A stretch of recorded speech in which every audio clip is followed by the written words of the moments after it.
Hello, my name is Deb Coviello, the Drop-In CEO, and I just want to thank you for spending a little bit of your time with us during the noon hour. Maybe it's still breakfast time, maybe it's mid-afternoon for you, but simply a heartfelt thank you.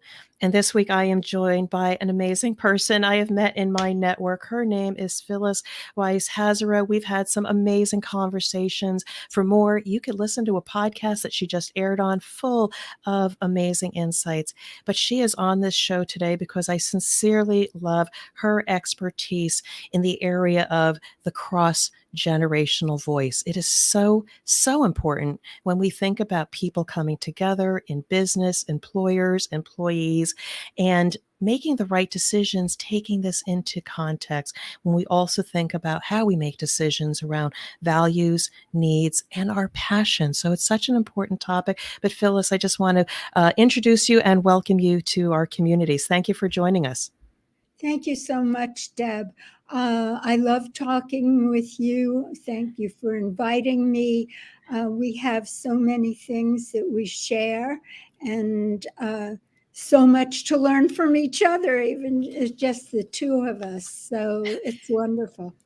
It is. And again, I so enjoy having a conversation and being introduced to you because I think, we work really hard in business. We try to make the best decisions. We try to have the right people on our teams. We try to connect with people. And sometimes the important insights that you bring up about making sure everybody has a voice, regardless of where their age or demographics, race, etc., is having that cross-generational voice.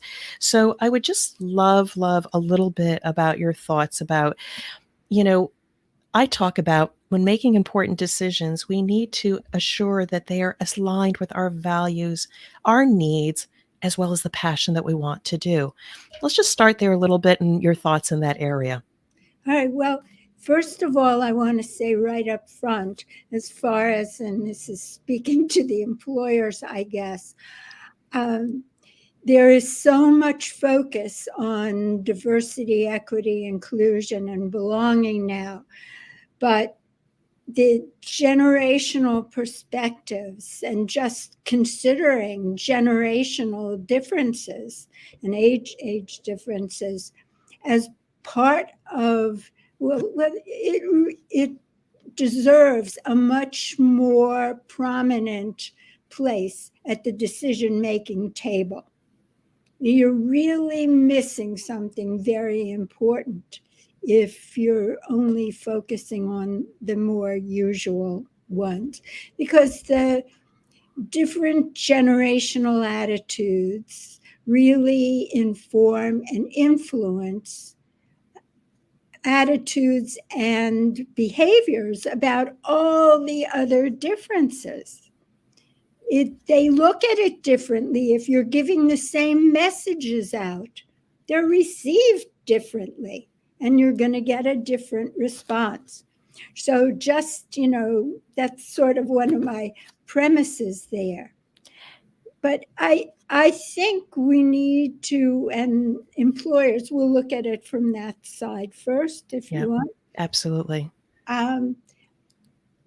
What people are thinking in terms of their values ever since the pandemic, more than ever, and the conditions and what that has done to their lives, about what matters most to them. And as an employer, you need to think about what matters most to you and what matters, and finding out what matters most to prospective employers and the people you already have. And that's the way you're going to get along, and people are going to be most productive, and it will be most profitable. I like to say, I like to say that I am in the business of uniting people, purpose, potential, and profits across the generations. It's all those things. They're not separate. And so I have, as you know, a podcast called Legacy Makers at Work, and we always talk about values there and how they must be aligned, and that you aligned with the organizations that you either work with or for. You know, You know, I love what you say about that. And I forgive me, I didn't really give all of your bio, but I love what it is that, you know, ultimately it's about people running the business aligned on a purpose. There is potential in there that we need to make sure that we bring out in people. And then ultimately, yes, we need profits in order to be viable. But I love where we're going with this. You know, what I've been talking about, what you've been talking about is, yes, everybody's aligned around that, but at the core and at the foundation, if we don't have aligned values, it's going to be that undercurrent that maybe disrupts the day-to-day interaction of these different generations. and So people seeking wanting to head for the exit. yeah, and so that is critical. So again, it's a pause for a leader, an employer to say, okay, I know what my values are. Seek to understand their values. Sometimes we don't ask those questions in the interview process or even of the team members. And let's just pause there and say, what are there? And there could be differences, and that's okay, but find the ones of common ground, because once you have that, you can continue to evolve the people, have the purpose, maximize their potential, and get those profits.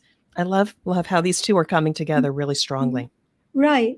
And in looking at people's needs, it's really important to understand the context, the formative influences of each generation. I'm not going to go into a list of that, but the just to understand where people were coming from. They evolve and they change. But if we're looking at the older generations, the boomers were very much influenced by their parents who had lived through the Depression and World War II. And they felt it was very important for their children to have secure jobs. So if you were in the knowledge working arena, you should be a doctor, a lawyer, an engineer, something like that. They thought that was secure, and even an accountant. And it by the time we hit the 1980s, and certainly after that, the late 80s, and there was a big recession and all, it became clear that nothing is secure, and people are not going to be in the same role in the same company if the company lasts. For 20, 30, 40, 50 years and get a gold watch and retire. It's just, this is not something that happened recently. So that's how they were thinking. The Gen Xers, especially the ones who came into the workplace prepared to do bigger things, found that they had this big recession at the late 80s, the biggest before the one in 2008. Yeah. And a lot of people were overqualified for the jobs that they were offered, or found it very difficult to get a job to begin with. So they had a different perspective of things. And they were either, having little respect for authority, or well, some of them, this is true, depending on where you landed up and who your manager and who your employer is, because that's always one of the biggest things as to whether the relationship is going to work. But they became very hard workers, but in a different way, less idealistic, less activist than the boomers. And then the millennials, who were hearing, you've got to follow your passion, which was actually a big pressure on them, which is why the millennials and the Gen Zers were feeling so much pressure and whether it's the mental illness or the anxieties of, fear of failing, especially the millennials. So there's a different perspective that they came in, and cut this short because there's so much to say about it. And you have to understand where the other person is coming from and discuss that. No, and I And, so agree that. I mean, I know as a parent, I came out of that not quite boomer, but after that, fiercely independent. Yes, I have to get a good job. oh, I was an engineer, and yes, it did provide security. But then, as people come up, my children, and again, very talented and trying to find their way in the word, it wasn't always about the financial security, more minimalistic, less needs. I remember seeing my son David going back to Europe with just two large duffel bags, all his belongings. My I son, like traveling. Yeah. yeah, and then my elder son, he actually left some of his personal possessions with us at our home. They went off to Europe because they didn't need a lot. They had their core values, good food, a little bit of travel, didn't need a car, but they're pursuing their passions and they're happy. They're happy. And so Right. we as employers have to know that or understand that needs are different. Yeah. And the younger ones aren't really thinking about what we consider adulting, and they're not worrying about, not only worrying about, but a lot of them don't even care about ever getting married. A lot of them don't want children, especially with the environment being what it is and all the terrorism. So I see that from my son and his family. Um, I mean, he's married, but they're not thinking of having children, and not feeling anything is missing. It's So, not a need. It's not a need. But right. pursuing, they've got their values about what's important as a unit, and pursuing some passion and just meeting their needs. And that's okay. It has to be okay because ultimately happiness should be a leading indicator as long as we can meet our essential needs. I'd love to just go in a slightly different direction because this was another thing. Because a lot of people I am engaging with right now are making the decision to leave a job and pursue something else, something that meets their values, needs, and perhaps satisfy their passion. Hopefully, you get all three, maybe just two of them, but maybe just a bit of advice for somebody that, again, has to consider cross generational. What can they do, or what's in their control as they look at a new employer? What should they be looking for in terms of understanding the cross generational as well as making sure their needs, values, and passion are satisfied? Well, they need to learn how to ask good questions. Very Open important. ended, but really, again, what is important, and do it respectfully. Love it. Yeah. Employers do not want to have the feeling that they're getting demands. It really needs to be, try to make it on a kind of equal basis.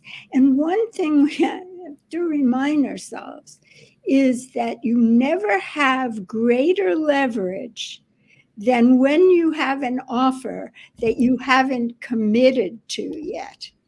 Great And point. you can ask, say, I would really like to speak to people, even before the onboarding process, but certainly then, that are not necessarily different levels. That's important, but people who are of different generations, and get a sense of, some people who are relatively new, people who have been there a long time, how they look at the company, and, try to ask the kind of questions that they will, even if it may be slipping out and they don't mean to say, what they really think.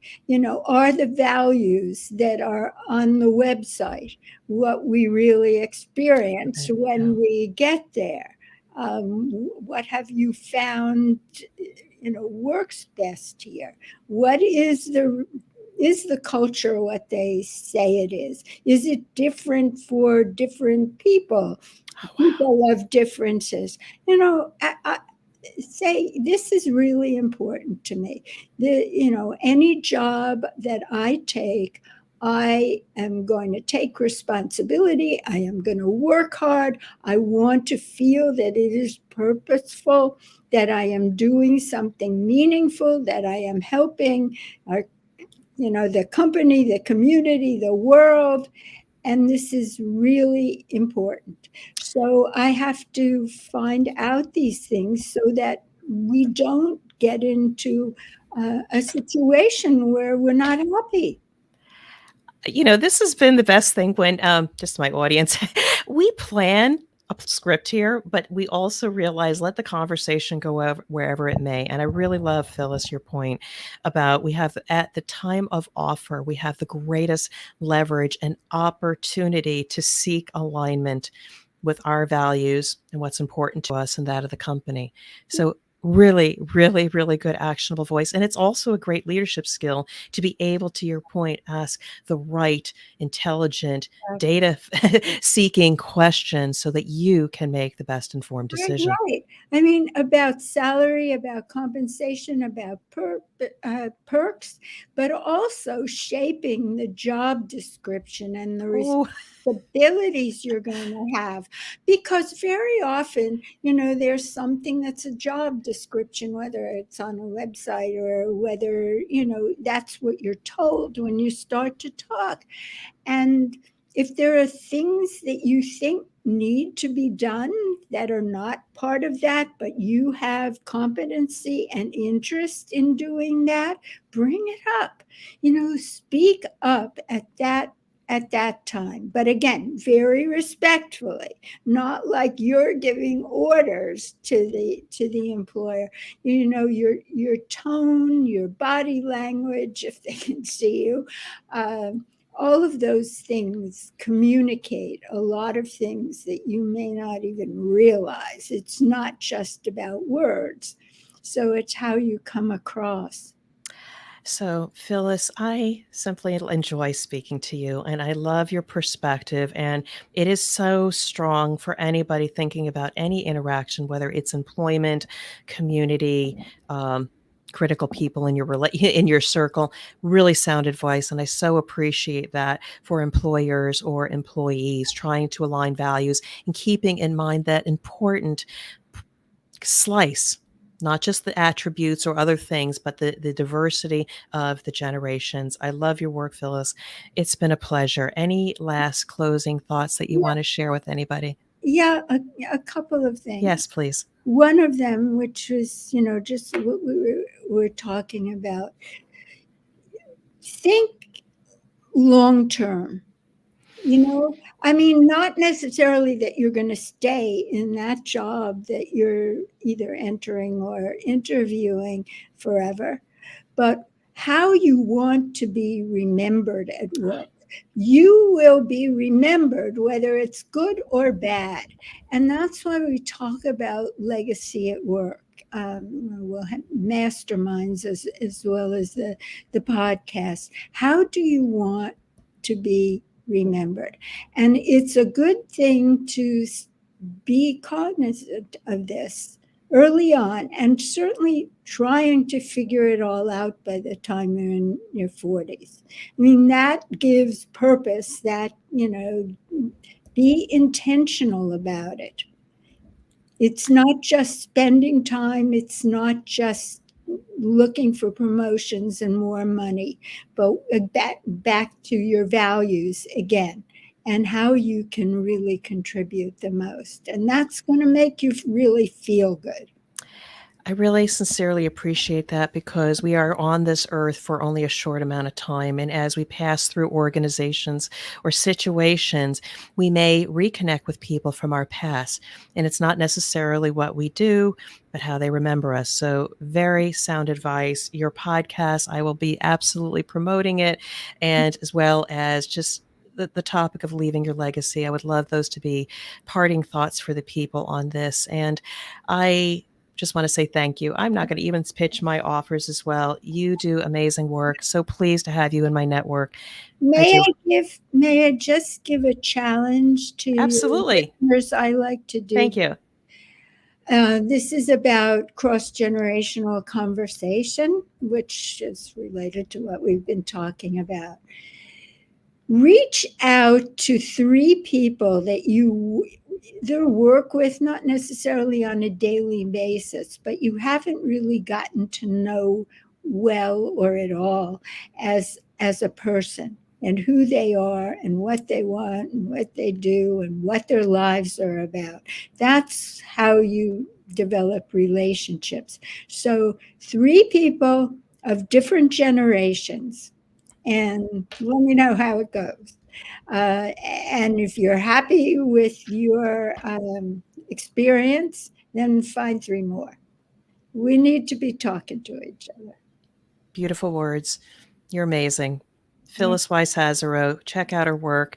And thank you for being a wonderful guest. And join us again on the Drop In CEO Live Talk Media. I actually have 2 next week, and looking forward to bringing you other amazing guests. Thank you again, Phyllis, and wish you continued success. My Thank you. pleasure.